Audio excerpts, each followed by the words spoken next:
Questions are mounting this morning about a huge price tag for tax breaks that are given to data centers in Ohio. Now, state lawmakers on both sides of the aisle now speaking up as those tax breaks are put on pause. WLWT News 5's Giacomo Luca joins us live this morning. Giacomo, you looked into just how much the state gave away here. Yeah, that's right, Nicole. State records showing $1.5 billion were doled out in tax breaks for data centers just last year. And lawmakers on both sides of the aisle, they are stunned. Now, this came after state forecasts initially predicted the state would only give away roughly $135 million in tax breaks, but the cost ballooned more than tenfold, blindsiding lawmakers. As we told you yesterday, Governor Mike DeWine, he ordered a temporary pause on new exemptions, but he's also drawing criticism. That's because he vetoed a bill just last year that would have eliminated those tax breaks. The issue is reigniting bipartisan calls to make the temporary pause permanent.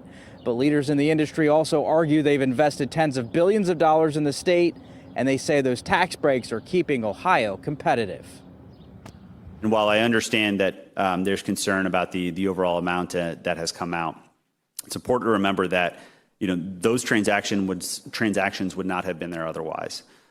So this is an important consideration for Ohio's overall economic competitiveness. To say that they wouldn't be here but for that tax credit, I'm ready to call BS on that and say that no, they absolutely would be here for that. They're not going to move away, and we can easily get rid of this and recoup, frankly, that $1.5 billion going forward.